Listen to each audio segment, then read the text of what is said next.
Les maires du continent africain ont récemment pris part à Abidjan au forum Cités et gouvernements locaux unis d'Afrique. Après 4 jours de travaux, les élus municipaux ont procédé à une balade lagunaire. Une page de formation dans ce journal. Il s'agit de la signature de convention entre Agitel Formation et le groupe Subdeco La Rochelle. Ce partenariat porte sur la formation des étudiants. Le très révérend pasteur Benoît Bennett Akandé, chef mondial de l'église du christianisme céleste, a pris récemment part à la célébration de la fête des moissons en Côte d'Ivoire. C'était à la paroisse Saint-Raphaël de Vridi. Bonsoir à tous et à toutes et bienvenue si vous nous rejoignez sur votre chaîne de télévision Business 24 Africa. Abidjan a accueilli récemment le forum Cités et gouvernements locaux unis d'Afrique, une plateforme d'échange des maires venus de tout le continent africain. Après 4 jours de travaux, le séjour abidjanais des maires du continent s'est achevé par une balade lagunaire à bord d'un bateau de croisière, occasion de découvrir la lagune épriée. Tout est bien qui finit bien. Une balade à bord d'un bateau de plaisance pour parachever le premier forum Afrique-Europe des gouvernements locaux et régionaux. L'hôte du jour, c'est lui, le maire Gilbert Kafana Koné, en sa qualité de président de l'Union des villes et communes de Côte d'Ivoire. Il a décidé d'offrir à cette centaine de maires venus de toute l'Afrique une balade sur la lagune ébriée. 3 heures de balade lagunaire avec un circuit de rêve, Carena, port autonome d'Abidjan, baie des milliardaires, cimetière des bateaux, le tout dans une ambiance bon enfant sur fond d'échanges culturels.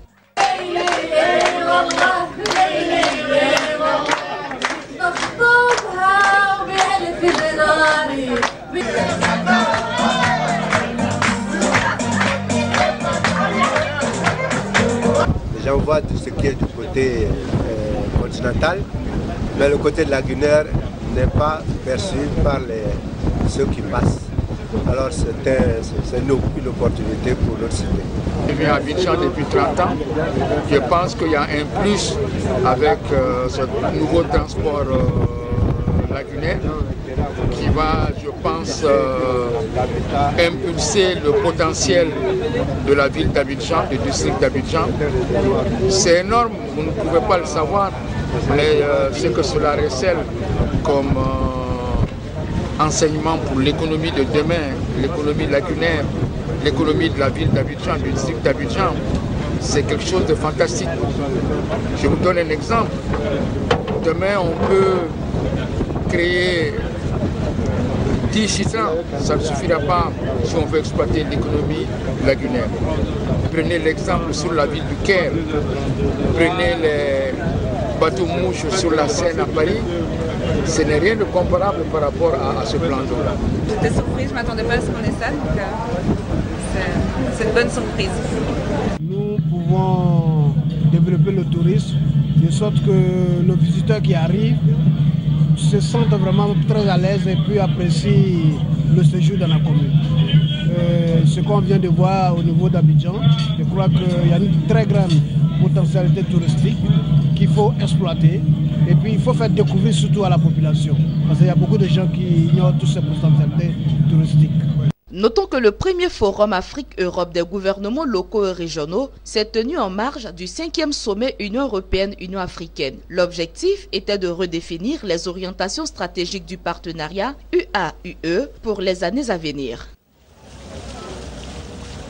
Et c'était un commentaire signé Sandrine Bamba. Parlons à présent d'enseignement supérieur. En Côte d'Ivoire, le groupe École d'ingénieurs Agitel Formation a signé une convention de partenariat avec le groupe Subdeco La Rochelle. Cette convention vise à créer une relation académique entre ces deux écoles. Un partenariat gagnant-gagnant pour une meilleure formation de leurs étudiants respectifs. Lawani Babatonde et Maruseri. Agitel Formation et le groupe Subdeco La Rochelle unissent leurs forces pour renforcer leur notoriété. À travers cette signature de convention, les deux établissements s'engagent à nouer une relation académique. Les étudiants du groupe École Ingénieurs Agitel Formation peuvent désormais poursuivre leur formation dans l'Hexagone pour répondre au mieux aux besoins du monde professionnel. Pour son partenaire français, l'objectif est de renforcer son internationalisation. Nous voulons améliorer toujours améliorer et nous remettre en cause. Et pour ce faire, il faut aller avec les meilleures écoles, dont Sup de La Rochelle, qui fait partie des 5 meilleures écoles de business dans le monde. Tout l'intérêt, c'est gagnant-gagnant. Gagnant pour Agitel, qui peut proposer à ses étudiants des cours par nos professeurs ici et la possibilité de poursuivre ses études en France. Gagnant pour les... C'est pas gagnant-gagnant, c'est gagnant-gagnant-gagnant. C'est gagnant également pour les étudiants qui ont la possibilité de faire les études en France avec un SAS et une intégration progressive, un peu en Côte d'Ivoire et puis ensuite un peu chez nous. Et puis gagnant pour La Rochelle, qui nous permet d'ouvrir encore la diversité culturelle de notre école, notamment à la Côte d'Ivoire. Témoins de la signature de cette convention, les étudiants de Agitel Formation se sont réjouis de cette initiative. Une initiative visant à leur offrir les conditions pour s'assurer une meilleure formation. C'est une très bonne initiative parce que nombre d'entre nous aujourd'hui veulent aller étudier ou poursuivre leurs études à l'étranger. On aura une bonne formation là-bas et ça sera facile ici d'avoir un boulot ici comme là-bas. Le groupe École des ingénieurs Agitel Formation a ouvert ses portes en 1990 en Côte d'Ivoire. Sa vocation, proposer des solutions dans les domaines de la télématique et de l'informatique. Une page de religion dans ce journal. Il s'agit de la paroisse Saint-Raphaël située à Vridi qui a vibré au rythme de la fête des moissons. Un événement qui s'est déroulé en présence du chef mondial de cette confession religieuse, le très révérend pasteur Benoît Bennett Akandé, qui a lancé un appel vibrant aux fidèles de Côte d'Ivoire pour que règne la paix au sein de cette religion africaine révélée. Suivons ensemble le commentaire de Jérémy Aouri. Un événement majeur dans la célébration de cette 37e édition de la fête annuelle des moissons de la paroisse Mère Saint-Raphaël, c'est la présence du chef mondial de l'église du christianisme céleste, le très révérend pasteur Benoît Bennett Akandé Adéogun. Pour sa toute première visite pastorale en terre ivoirienne, l'homme de Dieu a lui-même présidé la grande messe d'action de grâce pour laquelle le plus grand temple céleste de Côte d'Ivoire a dû refuser du monde. Chants, danses et bénédictions ont meublé la cérémonie.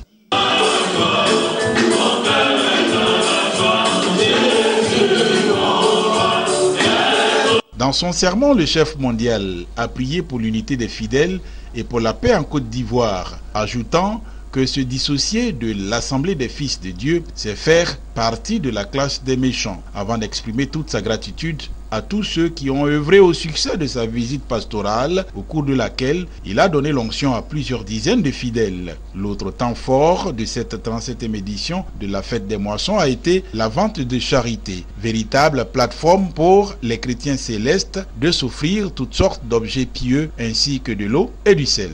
L'Église céleste a fait son 10 ans, le 29 septembre 2017. Maintenant, c'est un nouveau pas vers l'unité, pas pour l'union, un pas pour que l'Église soit une et indivisible. Mais comme Dieu a dit, vous allez me chercher, vous me trouverez, nous sommes venus leur dire, c'est le moment de chercher Dieu de tout cœur.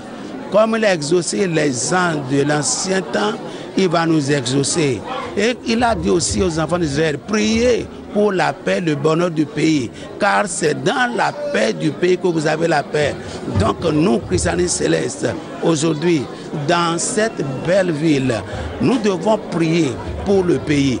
L'homme de Dieu en a profité pour mettre en exergue la place qu'occupe le révérend pasteur Ediemou Blin Jacob, pasteur national de Côte d'Ivoire.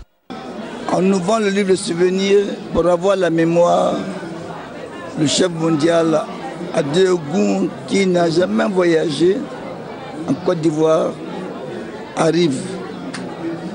Mais pour dire que c'est le Saint-Siège de notre église est à Porto Novo. Alors c'est pour que la Côte d'Ivoire céleste soit convaincue que le prophète de Cheval est un prophète, en nous demandant de ne plus travailler en 78 pour nous consacrer à lui, a prouvé qu'il fallait que nous fassions quelque chose de plus. C'est une fête de rassemblement, d'union. Notons que le vice-président de la République de Côte d'Ivoire, Daniel Kablan-Duncan, était représenté à cette cérémonie par son conseiller technique Aka Anokwa Martin.